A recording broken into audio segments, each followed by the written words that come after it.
আমার নির্বাচনী এলাকায় হিন্দুরা দাঁড়িপাল্লায় যারা অনেকে ভোট দিতে ঐক্যবদ্ধ হয়েছে, তারা মিটিং, কালকে মিটিং, আজকে খবর হলে বাড়িতে রাতে কি বলে আসছে দাঁড়িপাল্লার মিটিং গেলে কিন্তু খবর আছে, পা ভেঙে দেওয়া হবে। তারা এসে আমাদের বলছে, বিভিন্ন মিটিং এ বাধা দিচ্ছে, নারীদের বাধা দিচ্ছে, পুরুষদের। আপনারা শুনলে অবাক হবেন, আমি তো প্রার্থী, আমি তো এখানে এমপি ছিলাম, আমার মিটিং ডুমুরিয়ার ফুলবাড়িয়া মঠবাড়িয়াতে আমার একটা মিটিং ছিল, গণসংযোগ। আমি সেখানে সকালে গণসংযোগে গেছি, 2টা মিটিং করে ওখানে আমি যাব, প্রতিমধ্যে শুনতে পেলাম আমার আরেকটা নির্ধারিত মিটিং, যেখানে একটা উঠানের মধ্যে চেয়ার টেয়ার সেট করে মিটিং শুরু হবে, সেখানে বিএনপি লোকেরা এসে বাধা দিয়েছে, এখানে মিটিং করা যাবে না।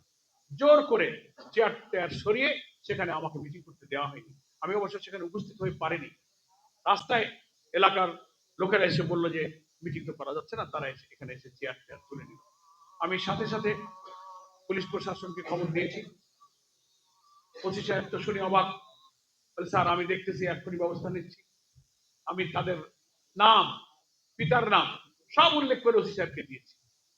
আমাদের স্থানীয় সংগঠনের থানা আমিররা সেখানে গিয়েছে, কিন্তু ওই তাৎক্ষণিক বলার পর একটু পুলিশ টুলিশ পাঠায়, খুঁজে যায়, খবর নেয়, বাট তাদেরকে গ্রেফতার করা কোনো আইনগত ব্যবস্থা তারা এখনো গ্রহণ করেননি।